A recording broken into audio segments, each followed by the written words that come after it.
All right, now we're good. Okay. Hi, Chanel. Hi. Good to see you again. Chiropractic intern Derek, thank you for coming. All right, so we're gonna go over what happened at our initial visit last time. Okay, so we went through a series of muscle tests and orthopedic exams, and you realized quickly that you were coming up negative on pretty much all of this analysis. And your chief complaint coming in was low back pain. I mean, last time I saw you, you weren't experiencing any pain, but this is something that you've said is reoccurring and happens a lot during your exercise routines. So I wanted to dive into the analysis that I went through and let you know some of the things that I found. And so initially when we did some of the muscle testing that we performed, your strength bilaterally was totally competent. Your orthopedic exams showed fluid movement and full range of motion in all segments. So nothing really came up. So after using your x-ray analysis, I came up with the diagnosis of myofasciitis in the lumbar spine. This is aggravated by your overuse of your paraspinal muscles, and this is just a compensation in your body that's occurring during exercise from overuse of your hamstrings and your paraspinal muscles and lack of activation in your glutes and quads.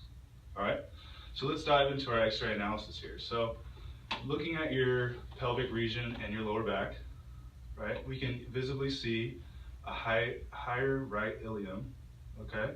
This is your right hip bone sitting a little bit distorted. Then we have the pubic symphysis, which is obviously misaligned. So I think this has to do with a lot of the origin of your issues, okay? And coming in at the lateral view, we can see here that there's an increased angle of the base of your spine where it connects to your hips. And so this is where I think some of the biggest roots of your issues are coming from, because in our analysis for subluxations and fixations, we realized that your sacrum on the left side was not as mobile as it was on the right. And I think that's where your lack of activation in your glutes during exercise is coming, and your lumbar paraspinal muscles are compensating for that. So I think this is definitely something we're going to have to reevaluate in the future. Looking at your thoracic spine, most of your thoracic spine looks very healthy. So the curve here looks great, disc spacer just fine. Looking at the A to P view of the thoracic spine, there's no abnormal curve here, so everything looks pretty healthy here. The fixations were minimal and the muscle tests were all negative, so everything looks great. But looking at your cervical spinal analysis, I'm noticing a high right occiput, which is the base of the skull. So the base of your skull on the right is sitting a little bit higher than it is on the left. And I remember when we went through our analysis, we noticed that you had a little bit of point tenderness in that area in your body. And so I think that at the top of your spine, the top of your neck, one of your biggest fixations is going to be that first bone coming down from the skull.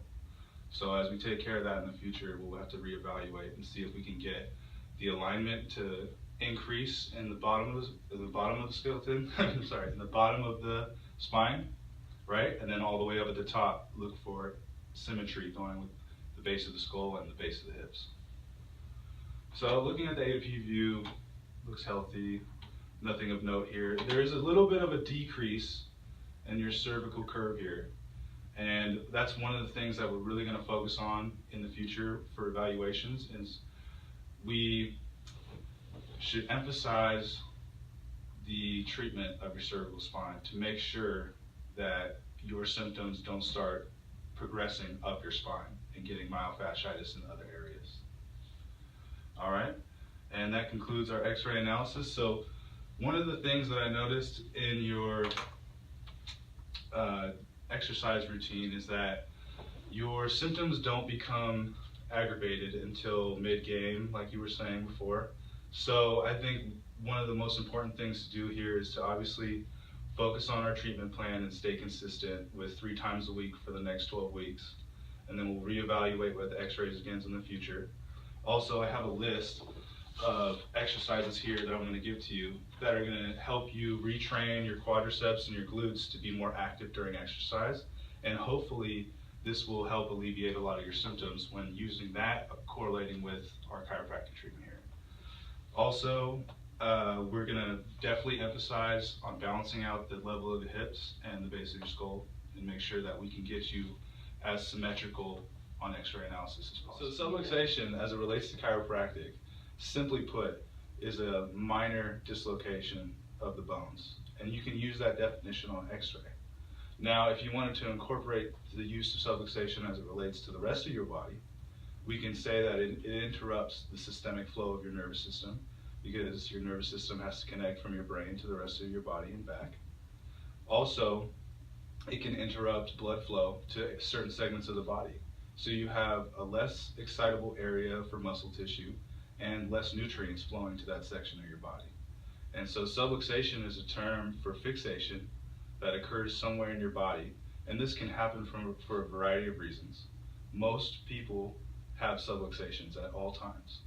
And so our treatment is going to be utilizing your diagnosis of subluxations in your hips and your neck to increase the curves in your spine and hopefully remove your symptoms during exercise. Okay, thank you. You're welcome. Thank you. All right. Now let me make sure we didn't fuck the angle up.